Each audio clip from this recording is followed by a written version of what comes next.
వారి కడుపు మంటను తీర్చుకోనియండి. ఎందుకంటే ఎక్కడ ఎక్కడ ఎక్కడ అవకాశం అంటే ఎక్కడ దారులు లేకపోతే అరుస్తారట. అంటే మాట్లాడడానికి ఏమి బేస్ లేకపోతే ఇట్లా అరవడం మొదలు పెడతారట. మేమేం మాట్లాడుతున్నాము, వారేం మాట్లాడుతున్నారు అర్థమైతా ఉంది జీ న్యూస్ ప్రేక్షకులకి.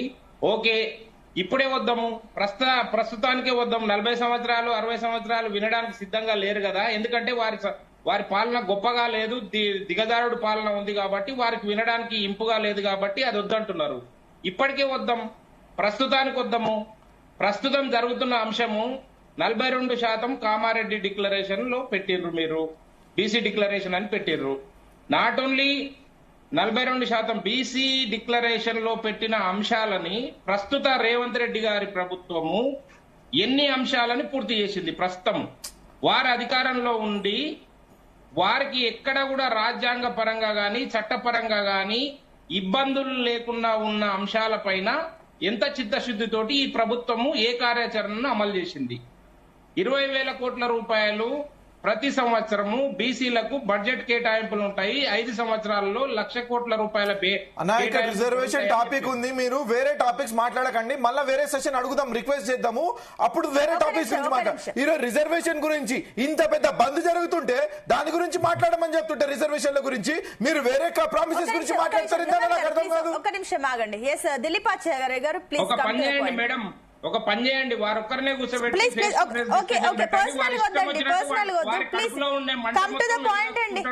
దాంట్లో సంతోషపడతాడు. మాట్లాడనీయకండి. మీరు బుల్డోజ్ చేసుకుంటా, మీరు వ్యక్తుల గొంతులను బుల్డోజ్ చేసుకుంటా ఎన్ని సంవత్సరాలు రాజ్యం చేయడం కోసం ప్రయత్నం చేస్తారు అనేదే ఇక్కడ మౌలికమైన ప్రశ్న. మీ చిత్తశుద్ధి నిజాయితీ గురించి ఇక్కడనే ప్రశ్నలు తలెత్తుతా ఉన్నాయి. మీకు అవకాశం ఉండే దగ్గర క్యాబినెట్ లో ఇప్పుడు 56% బీసీలు అని చెప్పి మీకు లెక్క తేలింది కదా. మీరు చెప్పిన లెక్క ప్రకారము క్యాబినెట్ లో బీసీలు జిత్నా ఆబాది ఉత్నా హక్దారి రాహుల్ గాంధీ నినాదం ప్రకారం ఉన్నారా? మీరు రేవంత్ రెడ్డి గారు ఏర్పాటు చేసిన కార్పొరేషన్ చైర్మన్ల లోపల అంతమంది ఆ దామాషా ప్రకారం ఉన్నారా? వర్గీకరణ చేసినరా? మీరు చెప్పారు కదా ముదిరాజులను బీసీ ఏలకు తీసుకొని వస్తామని చెప్పారు కదా మీ కామారెడ్డి డిక్లరేషన్ లో. మీకు అడ్డంకులు లేని దగ్గర మీరేమో కుప్పిగంతులు వేయడం కోసం ప్రయత్నం చేస్తా ఉన్నారు.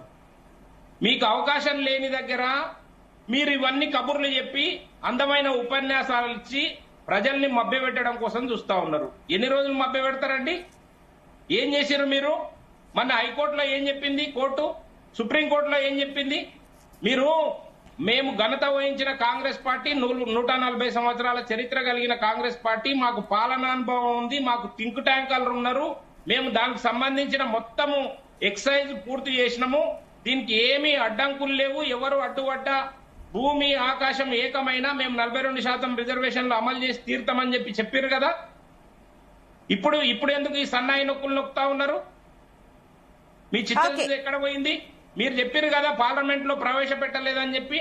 మీరు పార్లమెంట్ లో ఎన్ని దఫాలుగా లేవనెత్తిర్రు ఈ అంశాన్ని. తెలంగాణ అసెంబ్లీ ఏకగ్రీవంగా తీర్మానం చేసి పంపింది. పార్లమెంట్ లో బిల్లు పెట్టండి అని తెలంగాణ కామెంటరీ తప్ప ఎవరు చేయాలని అడుగుతున్నా నేను. ఎవరు చేయాలి? పార్లమెంట్ లో డిస్కషన్ ఐటమ్ రావాలి అని అంటే, పార్లమెంట్ లో డిస్కషన్ ఐటమ్ రావాలంటే ఎవరు చేయాలా? మేడం ఎవరు చేయాలి? చెప్పండి.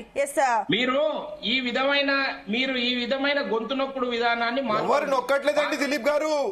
దిలీప్ గారు ఎవరు నొక్కట్లేదు. సమాధానం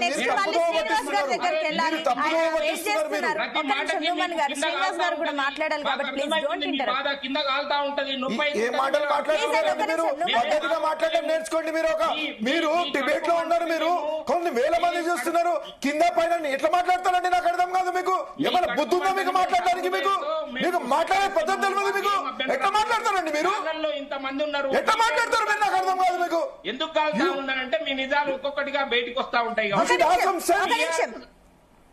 దిలీపాచార్య గారు ఒక్క నిమిషం అండి, ప్లీజ్ ఆగండి, నేను మళ్ళీ వస్తాను.